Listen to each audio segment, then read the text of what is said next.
AI is forcing me to change how I invest my money. For most of my adult life, I kept things simple. No complicated strategies, no chasing trends, no trying to outsmart the market. I followed one core principle that quietly built my wealth over decades, and honestly, it worked better than I ever expected. But over the past year, something started to feel different. Not overnight, not in some dramatic crash or headline panic. It was subtle, quiet, almost easy to ignore. Until it wasn't. Before we go any further, if you want to understand how money really works and how to build long-term wealth without the noise, make sure you subscribe to Daily Money Clarity. I break everything down in a way that actually makes sense, especially if you're trying to think long-term. Now let me explain what changed. For the last 25 years, my entire investment philosophy could be summed up in one sentence: buy the market, hold it, and let time do the heavy lifting. I wasn't picking individual stocks. I wasn't trying to guess which company would explode next. Instead, I invested in broad index funds that tracked the biggest companies in the United States. The logic was simple. If the economy grows, the biggest businesses grow with it. And if you own a small piece of all of them, you don't need to guess who wins. You just win with the system. And for a long time, that approach delivered. I watched my portfolio steadily climb.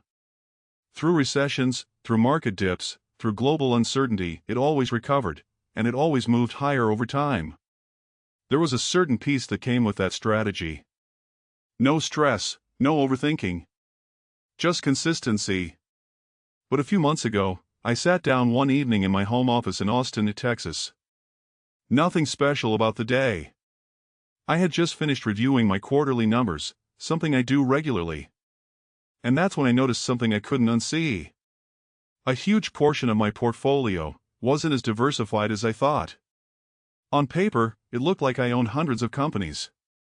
But when I dug deeper, I realized that a massive chunk of my money was concentrated in a surprisingly small group of tech giants. Companies like Titan Core Systems, NovaGrid Technologies, Apex Intelligence, and Horizon Cloud, all different names, but they shared one thing in common. They were all going all in on AI. At first, that didn't seem like a problem. I mean, AI is the future, right? That's what everyone keeps saying. Every headline, every earnings call, every investor presentation, it all points in the same direction. But then I started asking a different question. What if everyone is making the same bet at the same time? That question stayed with me. The next morning, I grabbed coffee with an old friend of mine, Daniel Brooks. We've known each other for over a decade. He runs a small investment firm in Dallas, and he's one of the few people I trust to challenge my thinking. We sat outside, early morning, not many people around yet. I told him what I had noticed. He didn't react right away. Just nodded, took a sip of his coffee, and then asked me something simple. Do you know how much of your money is tied to AI, indirectly? I thought I did. But I didn't. When I got back home later that day, I pulled up my portfolio again. This time, I went deeper. I broke it down, company by company, sector by sector. And the picture became clearer. A large percentage of my investments were riding on companies that were spending billions, not millions, billions on AI infrastructure, data centers, and model development. And here's the part that really caught my attention. A lot of these companies weren't making that money back yet. They were investing heavily based on what they believed AI would become, not what it currently is. That's when things started to feel familiar. Not in a good way. Years ago, I watched something similar unfold during the early days of social media. Before that, it was the dot-com boom. Different technology, same pattern. Big promise. Massive investment. Sky-high expectations. And eventually, reality. Now, I'm not saying AI isn't real. It absolutely is. It's already changing industries, improving productivity, and opening doors we couldn't even imagine 10 years ago. But that doesn't mean every company betting on it will win. And it definitely doesn't mean current valuations make sense. A few days later, I came across a report from a major investment research group. It outlined how much future revenue these AI-driven companies would need to justify their current stock prices. The numbers were staggering. We're talking trillions of dollars in expected future income. Not guaranteed. Not contracted. Expected. That's when it really hit me. The market wasn't pricing these companies based on what they earn today. It was pricing them based on a very optimistic version of the future. And if that future doesn't play out exactly as expected, there's going to be a problem. I remember sitting there, late at night, just staring at my screen. No panic, no rush to sell everything. But a clear realization. My strategy hadn't failed. The environment had changed. And if I didn't adapt, I was taking on risks I didn't fully understand. The next step wasn't to abandon everything. That would have been reckless. Instead, I needed to understand my options. So I started looking into alternative ways to stay invested, without being overly exposed to a single trend. One approach that caught my attention was something most people overlook. Instead of letting the biggest companies dominate your portfolio, what if every company was given the same weight? It sounds simple. Almost too simple. But when I ran the numbers, the difference was significant. Instead of a handful of tech giants controlling a large percentage of my investments, my money would be spread more evenly across hundreds of businesses. Less concentration. Less dependency on one sector. At first glance, it felt like the perfect solution. But as I dug deeper, I realized it came with its own set of trade-offs. A few days later, I got on a call with Daniel again. I walked him through what I was thinking. He listened carefully, then said something that stuck with me. Be careful not to solve one problem by creating another. And he was right. Because when you force everything to stay balanced, you sometimes end up selling your strongest performers just to keep things even, and buying weaker ones just because they've fallen behind. It's not always as efficient as it sounds. That's when I understood something important. There is no perfect strategy. Only trade-offs. So instead of making a drastic shift, I decided to make a small adjustment. I reduced my exposure slightly, not dramatically, just enough to give myself some breathing room. And then I asked the bigger question. If I'm taking money out of one place, where should it go? That question led me down a path I hadn't seriously considered in years. Because for a long time, I had been almost entirely focused on one market. The United States. And to be fair, it made sense. The US had been dominating global markets for over a decade. Strong companies, strong innovation, strong returns. But history has a funny way of reminding you that nothing stays on top forever. And that realization marked the beginning of the next shift in my strategy. Not a reaction. A repositioning. Because if there's one thing I've learned after decades of investing, it's this. The biggest opportunities rarely come from following what everyone else is already doing. Sometimes, they come from quietly looking in places most people have stopped paying attention to. And that's exactly where I started looking next. So instead of asking, what's the safest place to keep my money right now? I started asking a better question. What if the next wave of growth doesn't come from where everyone expects? That shift in thinking changed everything. The next morning, I was back in my office in Austin. Same desk, same setup, but a completely different mindset. I opened up a global market chart that I hadn't seriously looked at in years. At first glance, it looked like a mess. Different colors, overlapping layers, decades of data compressed into one visual. But once you slow down and actually study it, a pattern starts to emerge. Back in the early 1900s, the United Kingdom dominated global markets. If you were alive then, investing anywhere else probably felt like a mistake. Fast forward a few decades, and the United States took over. Then later, in the late 1980s, Japan looked unstoppable. I remember reading stories about how people genuinely believed Japan would control the global economy for generations. And yet, none of those predictions held forever.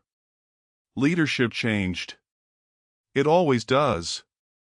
That realization forced me to confront something I had been ignoring for years. I was too concentrated in one country. Even if that country was the strongest in the world. Later that afternoon, I called Daniel again. He picked up on the second ring. "I think I've been looking at this the wrong way," I told him. He laughed slightly. "That usually means you're about to make a good decision." I explained what I was seeing, how market leadership shifts over time, how different regions rise and fall, and how my entire portfolio was heavily tied to just one system. There was a pause. Then he said, "So what are you going to do about it?" That's when I said it out loud for the first time. "I'm going global." Now, I'm not talking about making some extreme move or pulling everything out of US markets. That would be just as risky in the opposite direction. What I'm talking about is balance. Real balance. Over the next few days, I started allocating a portion of my portfolio into a global index fund, one that spreads investments across thousands of companies in multiple countries. Europe, Asia, emerging markets, developed economies. All in one place. What I liked most wasn't just the diversification. It was the built-in adaptability. If one country slows down and another begins to grow, the fund adjusts automatically. No guesswork. No emotional decisions. Just a system that evolves with the world. That alone gave me a sense of stability I hadn't felt in a while. But I wasn't done yet. Because while diversification protects you, it doesn't necessarily position you for outsized opportunity. And that's where things got interesting. A few days later, Daniel drove down to Austin to meet in person. We hadn't done that in a while, and honestly, I'm glad we did. We sat in my living room, laptops open, going through different sectors and companies. At one point, I pulled up a simple framework I had been sketching out. 4 zones. Nothing fancy, just a way to organize how I was thinking about the market. I walked him through it. "The first one," I said, pointing to the top right, "this is where most people are right now. Large companies. High valuations. Heavy attention. Everyone knows them. Everyone is investing in them. Especially with AI driving the narrative." Daniel nodded. "Crowded space." "Exactly," I said. Then I pointed to the bottom right.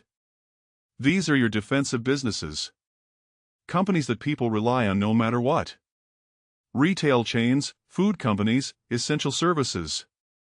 They're not exciting, but they're stable." He leaned back slightly. "Buffett territory." "Pretty much." Then I moved to the top left. "This is where things get dangerous," I said. "Smaller companies. Huge hype.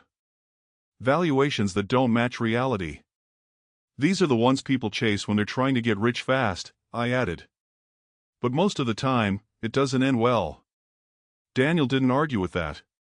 Finally, I pointed to the last section. "This is the one I care about the most."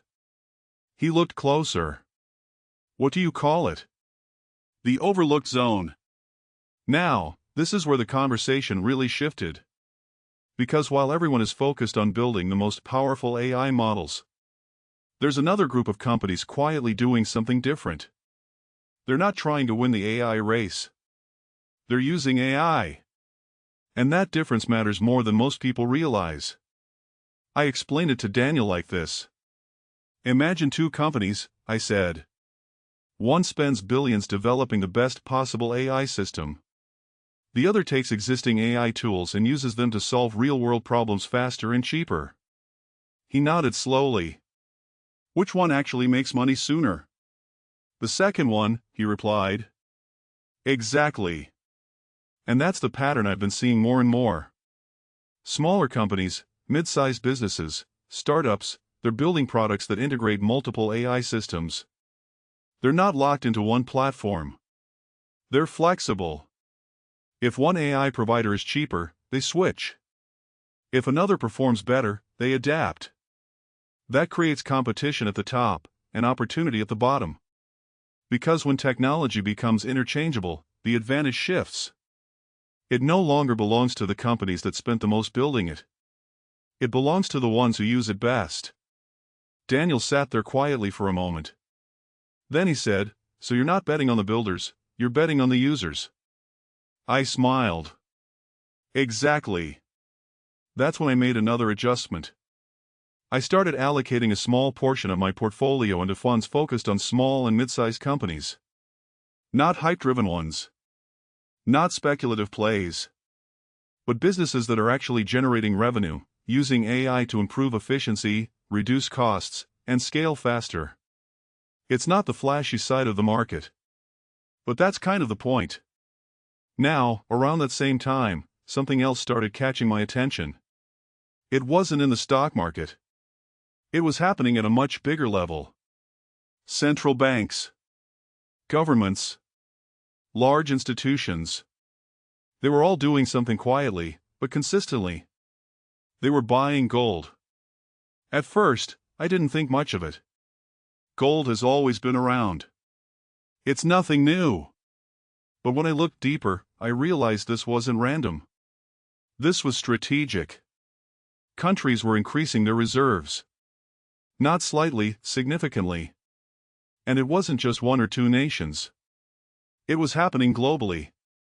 A few nights later, I was sitting in my office again, going through the data.